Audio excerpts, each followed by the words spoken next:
Welcome to the Nightly Rant with your hosts, Mike and Torya. This is the show where we examine society from a sarcastic point of view. If you like insane conversations, this is definitely the show for you. Let's get into today's topic. YPN people, I don't know about you, but I love helping out a friend. That's why I want to shout out my friend Brian Little and his podcast, Your Favorite Blockhead. This is the only show that manages to weave together peanuts and MMA into one heck of an amazing podcast. You can find Your Favorite Blockhead wherever your favorite podcasts reside and at yourfavoriteblockhead.com. Do me a huge favor and listen to Brian's show.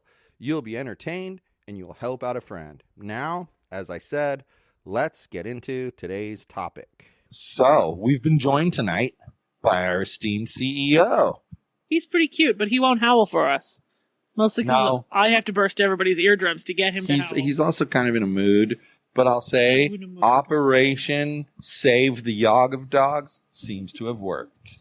He's a happy boy today. He's much happier than he's been in a long time. And I like it. I don't like it when he's so anxious.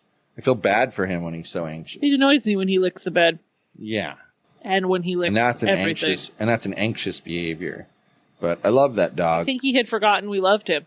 Yeah, I love that dog, and I want to show him that I love that dog. And that's why he's in here tonight by himself.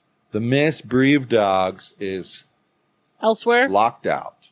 harassing people. Locked out of the studio. She's probably chewing a toy right outside of the studio. So, since we're kind of talking about members of the team, I thought I'd bring up that not that long ago, I was ready to walk away from this podcast completely. I was so frustrated with everything. And I told you, I'm done. I'm not doing this anymore. Remember that? Uh-huh. And what I want to tell people is I told this woman here what my concerns were and why I felt like it was a waste of time to continue to do this. And she told me, well, I like doing it. And I was like, well, you don't really sound like you like doing it. You know, a lot of times I feel like I'm dragging you along kicking and screaming. And she explained her side of it, you know, and I listened to her. And while at the time I didn't 100% buy what she was saying, it was legit. It was coming out of her mouth. I just didn't agree that that was the case. But I will tell you Since that y'all couldn't see it, I did just roll my eyes at him. since then, she has stepped it up. She talks a lot more during these episodes. She expresses her own opinions. And I'm going to tell you that of late, the majority of topics, with the exception of tonight's, were chosen by her in some way, shape, or form. Even if I think of an idea, she says, well, why don't we do? And then she modifies it a little bit. So she's really stepped it up. And that is something that I truly appreciate. Because for me, I would do this if nobody was listening. Because you like it? I enjoy it and it's cathartic for me. It's a rant. I get to get things off my chest. And remember, how did this podcast come about? Because we used to do this very thing sitting on the couch. And I was like, you know, these would be good if we recorded them. They'd be funny. I think we do them more often now, though. Like, our on-the-couch conversations were about once a week. Yeah. But they were a lot longer than this. Yeah. Obviously, nobody wants to hear us babble for like 3.5 hours. Yeah, we're not Joe Rogan, so. Does Joe Rogan babble I watched the Joe for Rogan 3.5 hours? He goes on for like 90 minutes. Jeez. Sometimes 2 hours. And I watch the damn videos or I listen to his show, whichever I decide at the time. And I say to myself, all right, somehow he gets through without making you go, oh my God, is he going to shut up? He gets through.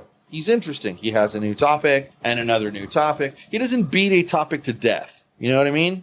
I'm trying to learn to be more like Joe Rogan in that respect. So I don't entirely know how you talk about one topic for 90 minutes and not beat it to death. So He doesn't talk about just one topic, though. He'll talk about how Joe Biden called soldiers over in Afghanistan's stupid bastards. He did. You're kidding, it's on video. right? Nope. It's on video. It's on video. And his campaign has confirmed it, that it's legit. But he says it was a joke. He meant it in jest. Of course, not something you joke about. Of course, if Trump did that and said he was joking, they would be having a cow. So once again, it just shows the two parties, both of them, their hypocrisy. There are things that are not appropriate for the leader of a country to joke about, and that is one of them. Yeah, let's not go there, though, because I don't want to really get into politics. I want this to be about what an awesome job you've done. You know, like okay. I would be a much better president than Joe Biden. You're exactly right. We've had conversations that sometimes they get me really excited. And then for whatever reason, for whatever was going on with you at the time, it wouldn't exactly happen the way it was promised. And I'd be like, wah, wah, wah.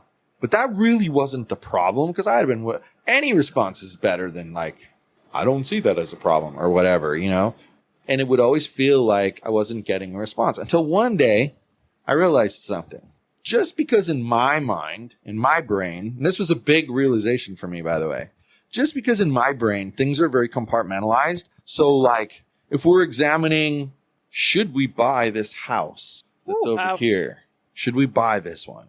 If we find a negative about it, and it might not be a deal breaker yet, but it's a negative, and suddenly we find another house, I'll put a division there, and I'll think about the new house and be more focused on the new house. And I've basically made my decision. I've basically made my decision about the first house. F you, you're out of here. Don't want to hear from you. And then if something happens to the second house, I move on to the third one, etc. You are different from me. You could still be thinking about the first house and not having made up your mind, and then realize that the second house could be an option. So you're going to continue to think about first house, but now you're going to examine second house. And then when you find something bad about second house, you go, okay, well, is it worse than first house or still better than first house? Because if it's still better than first house, it needs to stick around. Oh, yeah, it's still better than first house. It sticks around. Then the third house comes along. Now you're thinking about it. You've got all the balls going in the air at one time. I don't do that. I compartmentalize. Boom. Because you have man brain. You're over here. House number 2, you're over here. Well, but here's the thing. It was frustrating me because I was thinking that I was not getting answers from you. But the actual point was you hadn't come to a conclusion yet. It's just like when we decided to go, where to go with Vegas or Denver or Flagstaff. We didn't come home after the last one and immediately put in numbers and go, okay, it's been chosen. We waited until we were both ready to have the vote, because we both needed to contemplate and think about what we saw and all that. That's a good thing. That's a good trait. But unfortunately, in this situation, I've gone to the compartmentalizing thing, and I was like, how come she hasn't answered me? I don't understand why she doesn't answer me.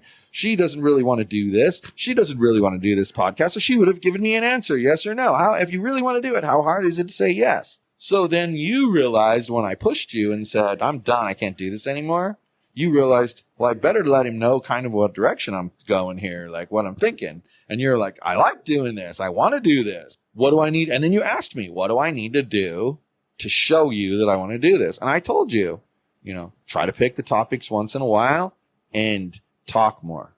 And you have done both things better than I would have ever expected, period, the end. And one of the things I like about it is you're not afraid to take charge of the episode. And that's so nice to be able to let you do that and not have to feel like, oh, I have to be in charge. Because then people think that, oh, well, the reason Mike always goes first is because he has to be in charge. No, the reason was that when we first started the podcast, you didn't really want to talk. So we didn't want to start the podcast with silence. And that would be normal. That's not a criticism. You didn't want to talk. So why would you open up going, hey, what's going on? Just makes sense, right? Yeah. So it does. So what we do is we work together on stuff like that. That's what I'm trying to say. Like we came up with an intro where you would say something kind of stupid, and then I would say something sarcastic and stupid back, and then everything would be slightly more comfortable. Yes, I 100% agree with you. And we warmed you into the situation. But even then, there was a lot of times where I would do like 98% of the talking and you'd do 2% of the talking. Sometimes when you get in a mood, it's hard to get a word in edgewise. But what's weird is when I have a solo show of any topic, I cannot muster up the personality and like anger and emotions that I can when I have you around. Maybe my face just pisses you off. Even this show on the topics. No, I think it's that I trust you.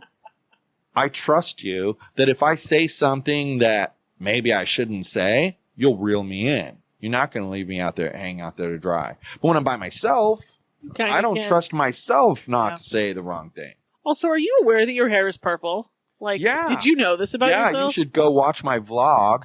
It was vlog number 17. Look up MJM Vlogs and you'll find me, Michael Mahoney, on YouTube.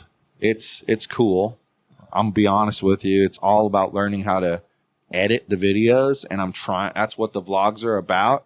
But I'm learning about crafting a story. Like this one video, number 17, I kind of tried to craft a story and guide you quickly through the process of me coloring my hair. I didn't belabor it with a lot of long clips from the thing. I even took word speaking parts and cut whole sections out of it that were repetitive or slightly repetitive or maybe overemphasis of the truth. In reality, pandemic infested his brain and he decided to let his crazy wife in the video. Crazy wife turn his hair a glorious shade of purple. Yep. I say that in the video. So go watch it. I'll make sure it's in the show notes. The video link. Do it. And we'll rock it. We'll put it out there and maybe some people will watch the damn thing. Be amused. So, I don't know. Do you agree with me? Do you feel like you've been more a part of the show? Have you been enjoying it more? Have you been enjoying it less? Give us your feedback. The same. Enjoyment level. Okay. You seem to be less annoyed that I now have topics more often, so I guess that's good. I love that you have topics more often. There you go. It gives us. It hasn't really changed my life. It gives us so much great variety, and I can speak on things that are fresh in my mind rather than something that I've thought through to death. Well, you do think things all the way through until they're dead. Come on, what are some themes of this show? Name the top 3 master themes. I'm going because I know what they are. Let me name them, Rambler. Name them. Politicians are the worst on either side. People are useless, and the dog is cute. I can agree with those, but I don't think those are the top 3. I think the top 3 are people in general are stupid. Okay. So I got that one. I think number 2 is politics in the United States is rigged to the quote 2-party system. But in reality, there's only one party that politicians are stupid. Serves different interests. Okay. So that would be my numero. You're saying the same thing. You're just using way more words to get there. Nope, because my last one is that having an open mind is something we used to have.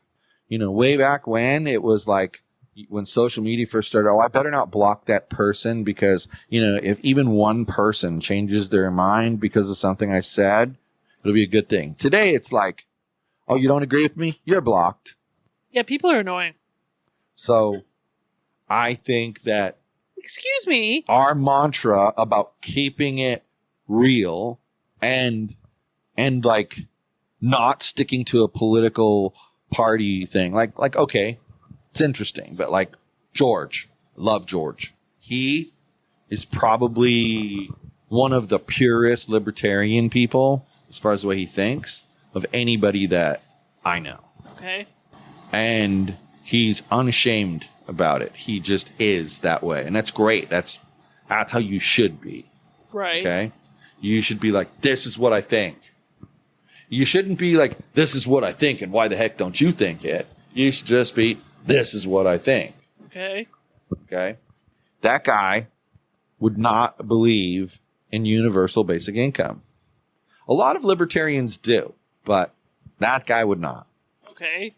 And yet, we just agree to disagree on that issue because I believe in universal basic income. So we agree to disagree. We don't have the whole, you're not my friend now, I'm going to block you because I disagree with you on that one thing. And that's what's stupid about blocking somebody immediately. How do you know if out of the next 1,000 things that get put up there, you agree on 999 of them, and the only thing you disagreed with was the very first thing, and you were going to block them? Who I did the nice things, and then she decided she wanted to fight me at Starbucks? Yes. I'm sure that she's a very nice person, and she's like an entrepreneur type person, which I generally like. But because we disagreed on, I don't even remember what the hell it was so insignificant. Me running for office and politics in general. Seriously? She was on the opposite.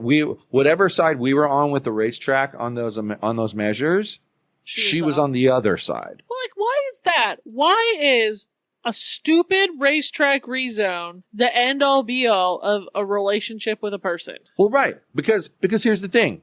You do something nice for somebody, right? You do something nice for them.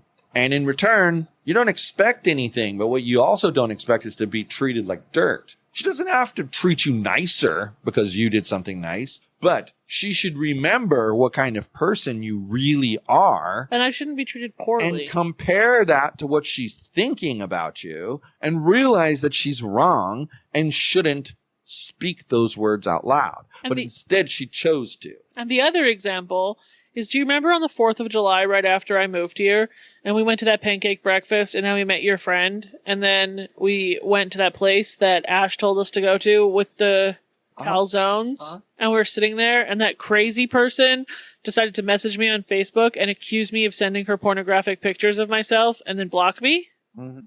Then, like 4 years later, she's 100% your best friend during the whole recall thing, and I've seen her posts multiple times because people screenshot them, and I agree with her 99% of the time, but because she was a psycho, we will never be friends. But maybe that's kind of the point. Like, people say if someone doesn't agree with you, if you go into a group and there's 100 people and 98 of them disagree with you, well, you're one of the ones who agrees with you.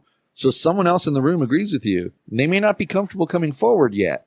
Right. So do you bail on them and leave them to the wolves? Or do you stick it out and keep preaching your message? And maybe bring other people over as a part of it. And that's the thing. One of the things that I've learned is don't be the person who folds because of public pressure. If you believe this was the right path to take, then this is the path you commit to. You don't commit to the other path because other people say this path is not the right path. They don't get to make the choice for you. They can give their suggestion, and you, as a human being, all reasonable human beings, should consider those suggestions. But considering them doesn't mean giving them special treatment. Everything starts from zero, and it has to prove itself. And if it doesn't prove itself, I don't care who recommends it. Right. My bestest friend could recommend it to me. It doesn't get any more weight than if my worst enemy recommended it to me. I'm going to examine them both with my independent eyeballs and my brain. And then in the end, I'm going to make my own independent decision. And I don't care what everybody else says about the issue. And that is what makes you more of a, thought leader kind of person. Well, I have a third example, too. You were watching a YouTube video earlier, and the dude was talking about two very controversial things. The first thing he said, I was like, yeah, I agree with you 327.6%. And the second thing he said was, wow, you just sounded really dumb. So, there's nothing wrong with that. I can think that you're amazing on one issue and stupid as shit on another. I have Facebook friends that are, I don't know how to describe them other than Bible-thumping pro-life lunatics. Sometimes. Okay. Got it. But I also think they're really nice people and like being friends with them. Right. Those things can go together. Those things can exist. We just don't talk about topics that you know you're really vehemently opposed to one another. Right. And you know what? If I post something that's pro-choice on my Facebook wall, she will often comment something that's very pro-life. And I just give her a thumbs up. Go team. You have your opinion. We don't agree. Have a nice day. Yeah. I mean, and that's the only thing you can't do that with, look the other way, is criminal activity. There's a line. Yeah, if someone's committing crimes, you can't just be like, oh, you agree with me on this, and I don't like your crime thing, so I'm going to keep my mouth shut. No. Once you cross a line, all bets are off. Right. All loyalty is gone. A client approached me the other day, about Instagram management, and they said they get some clients that are more in adult industries and wanted to know like where my comfort level was. And I said, and you said my husband will be glad to post those.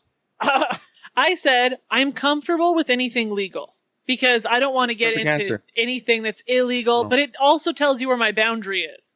Well, it's a perfect answer. But it's the perfect answer because you should be comfortable with anything that's legal. But there are people who aren't. There are people who'd be uncomfortable managing a sex store on Instagram. I 100% agree with you. I once had a company contact me, and they were like, we have these clients that are porn actresses, and they don't like what's out there right now for, and this is going to kill you when you hear this. We don't like what's out there right now for the porn industry, and we're going to come up with a different way to do it.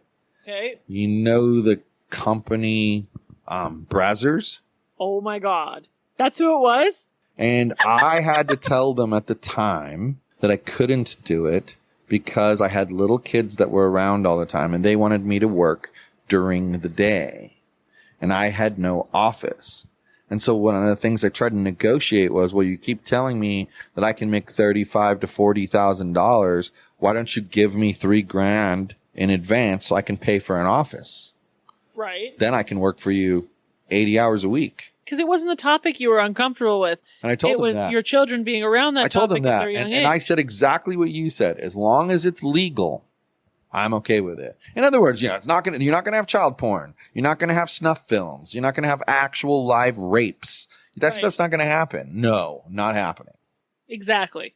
You were comfortable with anything legal. And I mean... Yeah. And as well, I think most people should be. I know they're not, but they should be. If it's legal, that means whatever the age of the person, they were allowed to do that. That's why it's legal. Because if it was a 14-year-old and they were doing something that you had to be 18 to do, it wouldn't be legal. But there are people who are uncomfortable with alcohol, and there are people who are uncomfortable with various things. And I if you're uncomfortable with it, that's you. That's your thing. Be you. But I appreciate this person asking. Well, yeah. So I just thought it was a funny question. And then where did it go after that? I responded to his email, but it's Friday, so I didn't hear anything back. Is this a person you're working with, or someone who might work with you? Might. I wonder how they're finding you. I know exactly how this person found me, but... I think maybe, if you don't mind, when you get new clients calling you, and I'm going to do this too, ask where they heard about you. Like, where did they find out about you? Sure. 99% of the time I already know because they come from my outreach specifically, but there are occasional ones that reach out. That's the point. Even the ones who you were a result of outreach, it'd be nice to know, because what I'm getting at is I want to know the percentage of people coming from a direction. Cool. Well, I think that we're in agreement on... that I'm awesome and that you have purple hair. We're in complete agreement. You have kicked butt, and you have completely turned this show around in my mind. And for that, I thank you, because like I said in the very beginning, and I'm going to bring it full circle, I would do this show if there were 0 listeners, because for me, it's a stress relief. It's like going to the gym. I mean, let's be real. I'm going to the gym and training and eating right and whatever because I want to be healthy for my family. But other than that, I'm not going there with the idea that I'm going to go play a game of soccer. Oh, maybe I'll play some softball. Maybe I'll step up on stage. That is not in my mind. Okay. So, but normally people do that stuff with that kind of thing in mind, you know? So sometimes I think you just need to do things because they're the right thing to do and not because there's some ulterior motive behind what you're doing. I have an ulterior motive to how much I'm petting the Yog dog today. I want him to cuddle with me tonight instead of you. He won't. I know. He did last night. What he does is really cute now, is he's getting lazy in his old age, by the way. And this is the last thing we should talk about. And then I think we should all go to bed because Yogi looks super tired. Anyway, really comfy. He cuddles up to me on the left side, and he's always done that. Left side. He likes it there. Then what he would do normally is he would jump down, walk around, go to the middle of the bed, jump back up, and be between us. Now he stomps over you, doesn't he? He would cuddle to you, and he would usually turn his body so part of him would touch me, even if just the tip of his tail. It was really cute, actually. Now he's so lazy that he just walks right over the top of me. And he's like not very stable. He's like, I'm like a teeter-tottering old man walking over me because he's so small and I'm huge. Are you small, Yogurt dog? And he loves me. So I think, again, thank you for resurrecting this and making me happy, because that means a lot to me. Now we have new exciting things coming, so stay tuned. And good night, everyone. Still a bye-bye, Parker. Thank you for listening to the Nightly Rant. If you enjoyed the show, please give us a 5-star rating on Apple Podcasts or Google Play. If you didn't enjoy the show, please just ignore that previous request for a rating. This has been a Yogi's Podcast Network production.